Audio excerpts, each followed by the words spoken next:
नमस्कार दोस्तों। पिछले वीडियो में हमने पढ़ा था मोहम्मद गौरी के प्रारंभिक आक्रमण और पृथ्वीराज चौहान की प्रारंभिक विजयों के बारे में।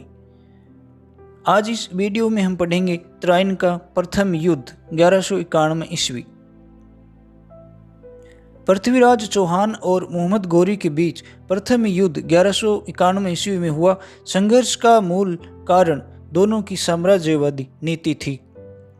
गौरी एक महत्वाकांक्षी शासक था और वह भारत में अपने राज्य का विस्तार कर मध्य एशिया की राजनीति में महत्वपूर्ण भूमिका अदा करना चाहता था। इसके लिए उसे विपुल धन संपदा की आवश्यकता थी और वह केवल भारत में पूरी की जा सकती थी। तत्कालीन भारत की राजनीतिक स्थिति भी गौरी के अनुकूल थी। देश में एक केंद्रीय सत्ता का अभाव था। विभिन्न राजवंशों में भी एकता का अभाव था। ये प्रांतीय राजवंश हमेशा एक दूसरे को नीचा दिखाने को तत्पर रहते थे। गौरी को भारतीय शासकों की इन दुर्बलताओं की पूरी जानकारी थी। वह भारत में अपने राज्य का विस्तार करना चाहता था, परंतु इसके लिए मार्ग की पहली बाधा पृथ्वीराज को हटाना आवश्यक था। कुछ इतिहासकारों ने संघर्ष का मूल कारण धार्मिक भावनाएं बताया है, लेकिन वास्तविक कारण दोनों की विस्तारवादी महत्वाकांक्षा थी। युद्ध का आरंभ। मोहम्मद गौरी ने लाहौर पर अधिकार करने के बाद सरहिंद या तबर हिंद पर अधिकार कर लिया। सरहिंद के दुर्ग पर मुसलमानों का अधिकार हो जाने से चौहान राज्य की सुरक्षा के लिए गंभीर संकट उत्पन्न हो गया। अतः पृथ्वीराज ने अपने दिल्ली के सामंत गोविंदराज के साथ सरहिंद की तरफ कूच किया। गौरी को पृथ्वीराज की गतिविधियों की जानकारी मिल गई। उसने आगे बढ़कर पृथ्वीराज से मोर्चा लेने का निश्चय किया। तदनुसार गौरी आगे बढ़ा और तराइन के ऐतिहासिक मैदान में दोनों सेनाएं एक दूसरे के सामने आ डटी। युद्ध के आरंभ में ही चौहानों का पलड़ा भारी रहा। राजपूत सेना ने दोनों ओर से भयंकर आक्रमण किया, जिससे मुस्लिम सेना में खलबली मच गई। परंतु ऐसी स्थिति में भी गौरी हताश नहीं हुआ और वह अपनी संपूर्ण शक्ति के साथ राजपूतों पर टूट पड़ा। पृथ्वीराज के सेनापति गोविंदराज ने अपनी पूरी ताकत के साथ गौरी पर कटार का वार करके उसे बुरी तरह से घायल कर दिया। कुछ समय बाद ही गौरी अचेत हो गया और अपने घोड़े से गिरने ही वाला था कि उसका एक स्वामी भक्त खिलजी सैनिक सुल्तान अश्व सहित उसे युद्ध भूमि से सुरक्षित निकाल ले गया। गौरी के पलायन करते ही मुस्लिम सेना के पैर उखड़ गए और वह भाग खड़ी हुई। राजपूतों ने भागती हुई मुस्लिम सेना का पीछा नहीं किया। तराइन का प्रथम युद्ध यद्यपि पृथ्वीराज की सैनिक सफलता का चरमोत्कर्ष था, तथापि इस अवसर पर उसकी नीति के अधिकांश इतिहासकारों ने आलोचना की है।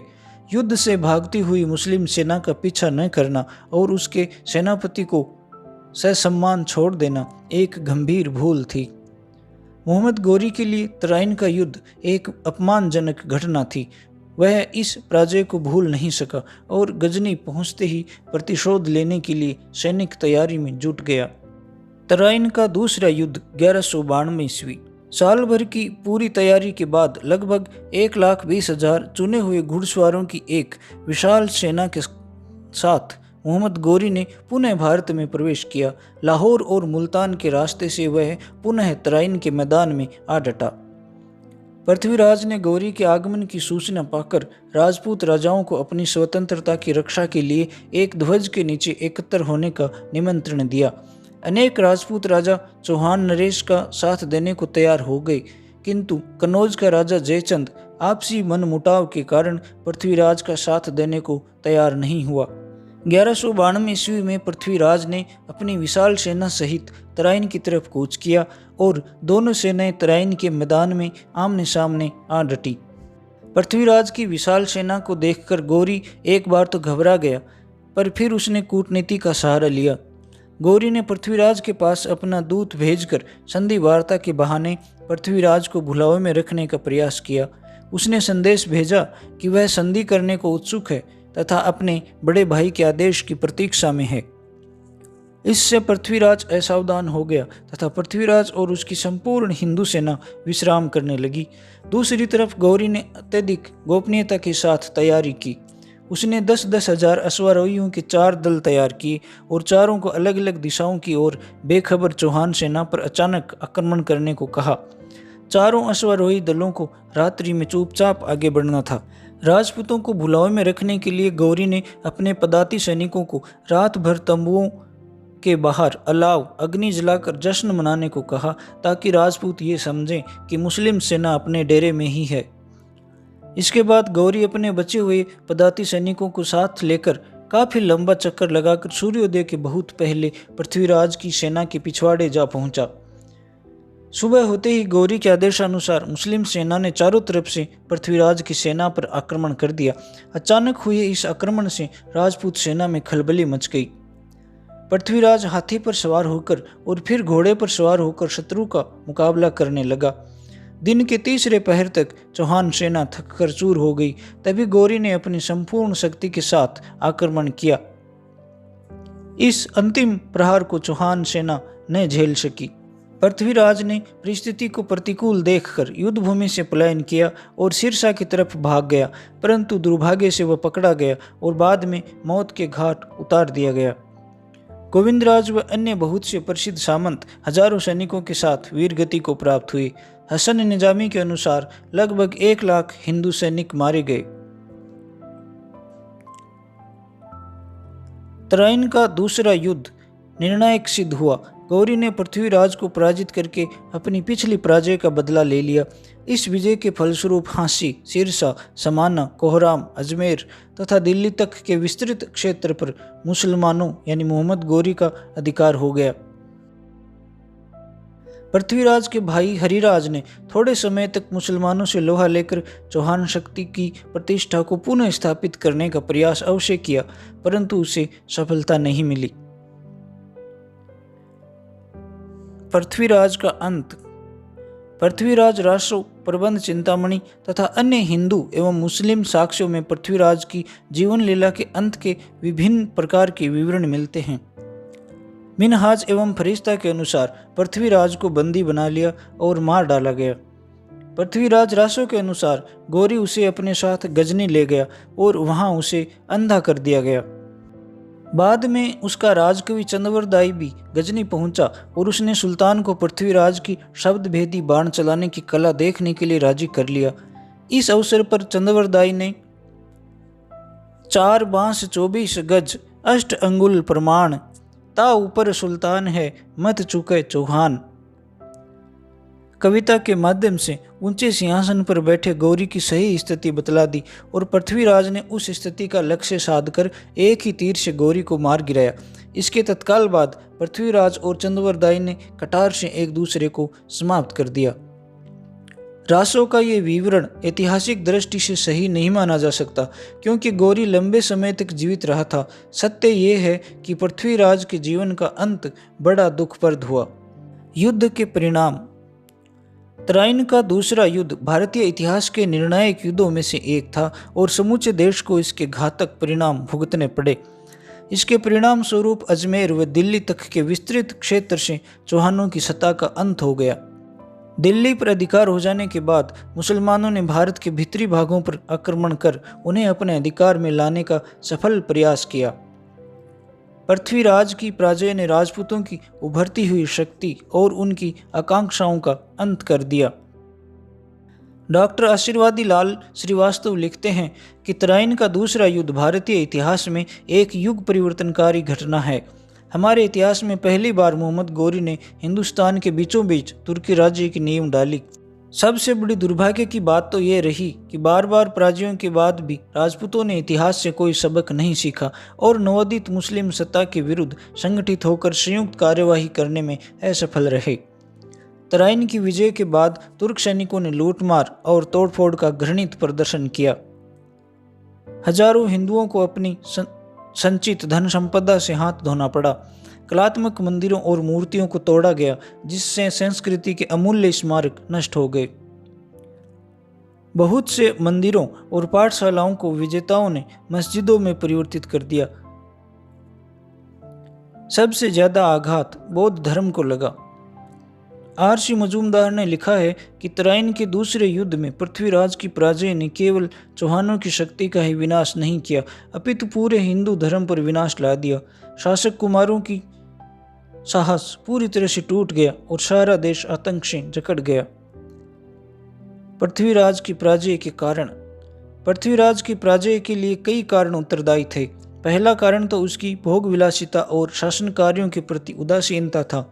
संयोगिता का अपहरण उसकी रसिकता व भोग विलासिता का ज्वलंत उदाहरण है। पृथ्वीराज के इस कृत्य ने न केवल जयचंद को बल्कि अन्य शासकों को भी उसका विरोधी बना दिया था। उसकी पराजय का दूसरा प्रमुख कारण युद्ध कला में गौरी की तुलना में उसकी कम योग्यता थी। डॉक्टर दशरथ शर्मा लिखते हैं कि युद्ध कला में भी वह मोहम्मद गौरी से कुछ न्यून था, जबकि गौरी एक निपुण तथा चालाक सेना नायक था। गौरी ने प्रारंभ में ही छल कपट का सहारा लिया। उसने पृथ्वीराज की सेना पर अचानक आक्रमण किया, जबकि राजपूत सैनिक नित्य क्रम से निवृत्त होने में लगे हुए थे। ऐसी स्थिति में उन्हें संगठित एवं व्यवस्थित होकर लड़ने का अवसर ही नहीं मिल पाया और वे परास्त हो गए। पृथ्वीराज की पराजय का तीसरा कारण पृथ्वीराज के पास पर्याप्त सैनिकों का अभाव था। वह गौरी की तुलना में कुछ कम सैनिक जुटा पाया। उसका एक सेना नायक स्कंद किसी दूसरी दिशा में गया हुआ था, जो ठीक समय तक तराइन नहीं पहुंच पाया, जबकि गौरी एक विशाल सेना के साथ पहले से ही डेरा जमाए बैठा था। कुछ साहित्यिक रचनाओं में पृथ्वीराज की पराजय का कारण किसी न किसी प्रकार की धोखेबाजी बतलाया गया है। यथा पृथ्वीराज रासो के अनुसार नाट्यरंभा नामक नृत्य में निपुण एक घोड़े को पृथ्वीराज के अश्वाधिपति ने मोहम्मद गौरी से मिलकर तराइन के द्वितीय युद्ध के लिए पृथ्वीराज को दिया था, जिसके कारण युद्ध में राजपूत सेना पराजित हुई। परंतु इस प्रकार के विवरण उसकी पराजय को छिपाने के लिए दिए गए हैं। ऐतिहासिक दृष्टि से उन्हें विश्वसनीय नहीं माना जा सकता। पृथ्वीराज की पराजय का वास्तविक कारण गौरी की चालों को न समझ पाना था। यदि उसने जागरूक रहकर गौरी की प्रत्येक गतिविधि पर गिद्ध दृष्टि रखी होती तो उसे अचानक आक्रमण के घातक परिणाम नहीं भुगतने पड़ते। पृथ्वीराज का मूल्यांकन। पृथ्वीराज तृतीय, जो इतिहास में पृथ्वीराज चौहान एवं राय पिथौरा के नाम से भी प्रसिद्ध है, चौहान वंश की अंतिम तथा सर्वाधिक शक्तिशाली एवं ख्याति प्राप्त सम्राट था। उसमें एक पराक्रमी सैनिक, कुशल सेनानायक, योग्य प्रशासक, श्रृंगार प्रियता एवं रसिकता आदि विलक्षण गुण विद्यमान थे।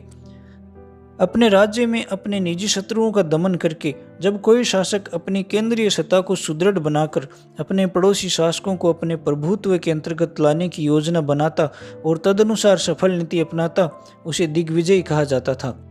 पृथ्वीराज तृतीय ने इसी नीति का सफलतापूर्वक अनुसरण किया। अपने शासन के प्रारंभिक काल में उसने शानदार सैनिक सफलताएं प्राप्त कर अपने आप को एक महान सेनानायक एवं विजयी सम्राट सिद्ध कर दिखाया। उसने न केवल राज्य की सीमाओं का विस्तार किया, बल्कि आंतरिक व बाहरी विद्रोह एवं उपद्रवों का दमन करके समूचे राज्य में शांति व व्यवस्था स्थापित करके अपने शासन को सुदृढ़ता प्रदान की। कुछ विद्वानों की मान्यता है कि उसने पड़ोसी राज्यों पर आक्रमण करके उन्हें क्रुद्ध कर दिया, जिससे आवश्यकता के समय उसे पड़ोसी शासकों का सहयोग प्राप्त नहीं हो सका। यह उसकी भयंकर भूल थी। लेकिन उस युग में इस प्रकार की नीति को न्यायोचित ही कहा जाएगा। वह युग ही ऐसा था जिसमें प्रत्येक शक्तिशाली एवं महत्वाकांक्षी शासक अपने राज्य की सीमाओं को बढ़ाने के लिए उत्सुक रहता था। इसके अतिरिक्त अपने युद्धप्रिय सामंतों एवं सैनिकों को सतत अभियानों में लगाए रखना भी आवश्यक था, ताकि उनकी सैनिक कुशलता एवं प्रतिभा कुंठित न हो जाए। इस प्रकार के अभियानों से व्यक्तिगत कीर्ति एवं प्रतिष्ठा अर्जित होती थी। पृथ्वीराज तृतीय पर आरोप लगाया जाता है कि उसने मुस्लिम आक्रमण को कभी गंभीरता से नहीं लिया। इस आरोप में आंशिक सत्यता दिखाई देती है, क्योंकि यदि वह मुस्लिम आक्रमण को गंभीरता से नहीं लेता तो वह तराइन के प्रथम युद्ध में कैसे विजयी हो जाता। डॉक्टर सत्यप्रकाश ने इस संबंध में लिखा है कि उसने मुस्लिम आक्रमण को कभी भी गंभीरता से नहीं लिया है और न ही कभी पड़ोसी राज्यों से सहयोग लेने का प्रयत्न किया। 1178 ईस्वी में चालुक्यों ने मोहम्मद गौरी को परास्त किया और 1191 ईस्वी में पृथ्वीराज चौहान ने गौरी को पराजित किया। यदि दोनों में मतैक्य होता तो अनुमान लगाया जा सकता है कि गौरी की क्या स्थिति होती। पृथ्वीराज पर यह भी आरोप लगाया जाता है कि उसने तराइन के प्रथम युद्ध में भागती हुई मुस्लिम सेना का पीछा कर उसे नष्ट करने का प्रयास नहीं किया, किंतु उस युग में भागती हुई शत्रु सेना पर पीछे से पीठ पर वार करना राजपूती आदर्श के विरुद्ध था। इसलिए संभवतः उसने भागती हुई मुस्लिम सेना पर आक्रमण नहीं किया। वास्तविकता यह है कि पृथ्वीराज में युवकोचित साहस एवं महत्वाकांक्षाएं तो थी, लेकिन उसमें संपूर्ण देश की राजनीतिक स्थिति और आवश्यकता को समझने योग्य क्षमता व परिपक्व बुद्धि का अभाव था, जिसके कारण वह अनेक सैनिक भूलें कर बैठा था। उसमें राजनीति और युद्ध में शत्रु को छकाने योग्य कूटनीति का अभाव था। तराइन के पहले युद्ध में उसे सफलता मिली, लेकिन शत्रु सेना का पीछा नहीं किया और न ही आगे बढ़कर उसने पंजाब पर पुनः अधिकार करने का प्रयास किया। उसने अपनी गुप्तचर व्यवस्था को सक्षम बनाने का कभी प्रयास नहीं किया। परिणाम स्वरूप गौरी ने उसे ही असावधान स्थिति में दबोच लिया। डॉक्टर दशरथ शर्मा के अनुसार इन्हीं गलतियों की वजह से उसका सर्वनाश हुआ। तराइन के युद्ध के ठीक पहले उसके लक्षण न तो एक सुयोग्य योद्धा के थे और न ही एक सेनानायक के, वरन एक नए सिख तड़ के थे। वस्तुतः पृथ्वीराज चौहान अवसर के अनुकूल खरा नहीं उतर पाया। यही कारण है कि उसे युग का महान शासक कहने से पहले उसकी इन गलतियों की तरफ ध्यान स्वतः ही चला जाता है। फिर भी राजस्थान के इतिहास में उसके महत्व से इनकार नहीं किया जा सकता। उसकी शूरवीरता और रोमांचपूर्ण कार्यों ने उसके व्यक्तित्व को अत्यधिक आकर्षक बना दिया। पृथ्वीराज चौहान विद्वानों तथा कलाकारों का आश्रयदाता था। उस समय के प्रसिद्ध विद्वान एवं लेखक जयानक, पृथ्वीराज विजय का लेखक विद्यापति गौड़, बागीश्वर, जनार्दन, विश्वरूप, पृथ्वी भट्ट और चंद्रवरदाई, पृथ्वीराज रासों का लेखक, उसके दरबार की शोभा बढ़ाते थे। विद्वानों में वाद विवाद आयोजित कराए जाते थे और इस काम के लिए पृथ्वीराज ने एक पृथक मंत्री पद्मनाथ को नियुक्त कर रखा था। युवा पृथ्वीराज रसिक व्यक्ति भी था। इन्हीं विभिन्न गुणों के आधार पर डॉक्टर दशरथ शर्मा ने उसे एक अत्यधिक प्रतिभावान और रहस्यमय शासक कहा है। इस वीडियो में इतना ही। अगले वीडियो में हम पढ़ेंगे पृथ्वीराज चौहान के उत्तराधिकारियों के बारे में।